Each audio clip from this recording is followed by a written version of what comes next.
Sahabat Hikmah, tak hanya enak, kudapan berbahan tape singkong terbukti memberi manfaat.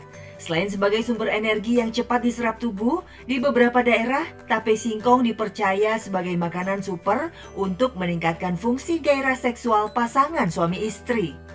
Kudapan tradisional yang terbilang murah inilah yang juga menjadi sumber ekonomi dari Lili, warga Kampung Ciroyom, Desa Bojong, Cianjur, Jawa Barat. Ia sukses mengembangkan bisnis kulinernya dari bahan utama tape singkong. Karena di Cianjur kan banyak penghasil tape, banyak usaha tape, tetapi banyak yang olahannya itu-itu aja. Jadi selama ini di Cianjur tuh belum ada olahan dari tape. Jadi saya mempunya ide ya untuk mengolah tape itu dari hanya tape biasa, jadi nilai jualnya lebih tinggi gitu.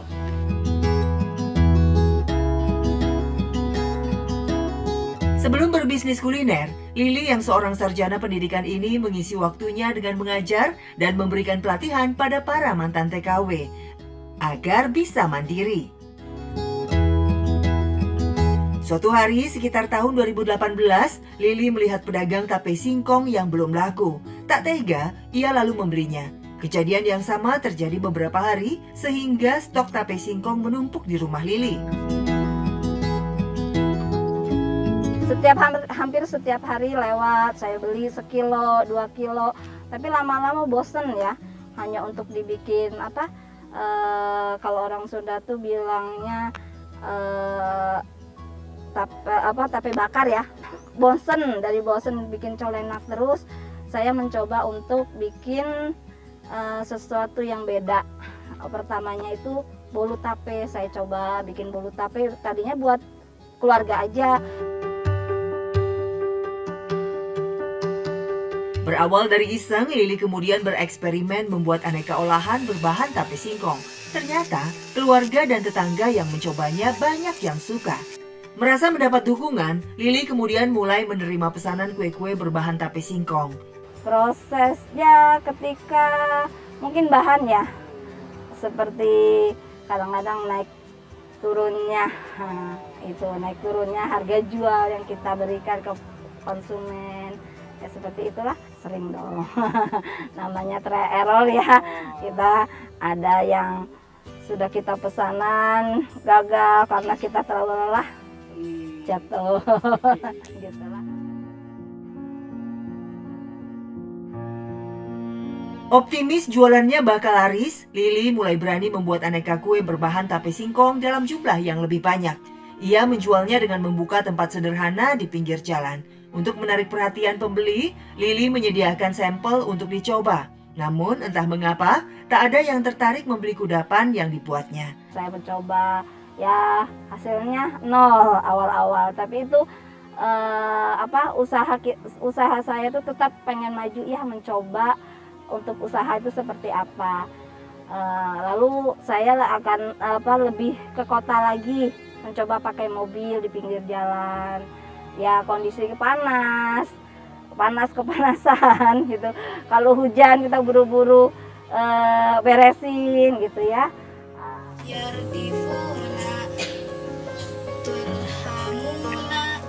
Agar dagangannya tidak mubazir dan terbuang sia-sia, Lili membagikannya ke anak-anak yatim di sekitar rumah. Saking seringnya, hubungan Lili dengan mereka pun semakin erat. Beberapa orang anak yatim bahkan kemudian diangkat sebagai anak oleh Lili. Tak disangka, niatnya untuk berbagi dan membahagiakan anak yatim ternyata membuka pintu-pintu rezeki dari Allah.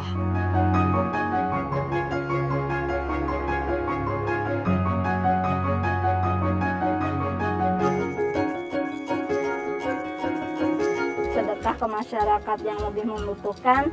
Dan karena kan saya produksi, kemudian sebelum expired daripada terbuang, saya sedekahkan ke pengajian, ke anak-anak pesantren, atau ke orang-orang yang kurang mampu lewat gitu saya berikan. Berjualan dengan offline ternyata tak membuahkan hasil. Lili lalu mencoba memanfaatkan medsos, termasuk lewat aplikasi ojek online. Hasilnya terbukti positif. Pesanan pun mulai berdatangan satu persatu. Rasa yang nikmat dengan harga yang terjangkau membuat aneka produk kue berbahan tape yang dibuat Lili disukai pelanggan. Saya mempelajari banyak sekali manfaat tape itu, terutama untuk kesehatan pencernaan, untuk kecantikan kulit ya, untuk peremajaan kulit itu sangat baik sekali. Dan di sini saya berusaha tidak memakai bahan pengawet. Jadi kita makanya diproduksi sendiri dan dijual secara online supaya menjaga kualitas produk itu supaya tetap aman ya di tangan saya sendiri.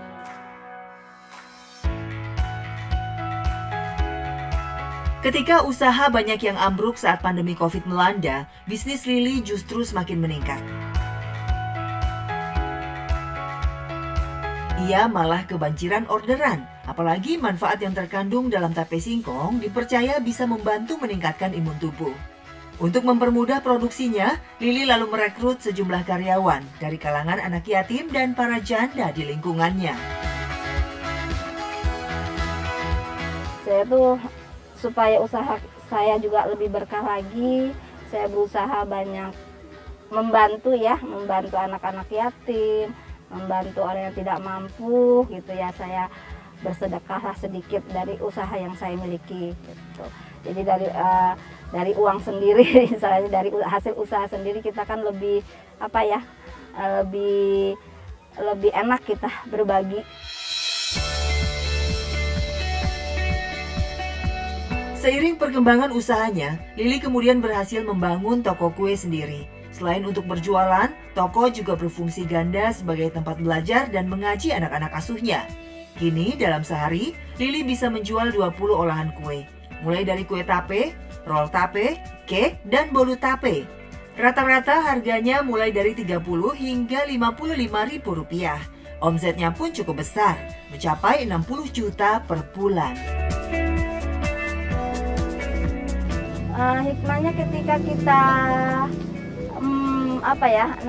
ketika kita bersedekah, memberikan sesuatu yang bermanfaat untuk orang lain, insya Allah secara tidak langsung Allah tuh memberi pada kita dengan ganti yang berlipat ganda. Seperti saya membantu anak yang kurang mampu misalnya, atau orang tua yang kesini kadang-kadang perlu bantuan lah gitu. Terus ketika itu juga saya orderan bertambah gitu ya. Kedepannya, Lili bercita-cita ingin menjadikan kue tape sebagai salah satu oleh-oleh khas daerah Cianjur. Lili percaya jika kesuksesannya itu bisa diraih karena doa anak-anak yatim yang disayanginya. Sebagaimana hadis riwayat Abu Hurairah, Rasulullah SAW bersabda, "Orang yang memberi makan anak yatim, maka baginya seperti dia memberi makan aku. Dan orang yang memberi minum kepada mereka, maka baginya seperti dia memberi minum aku."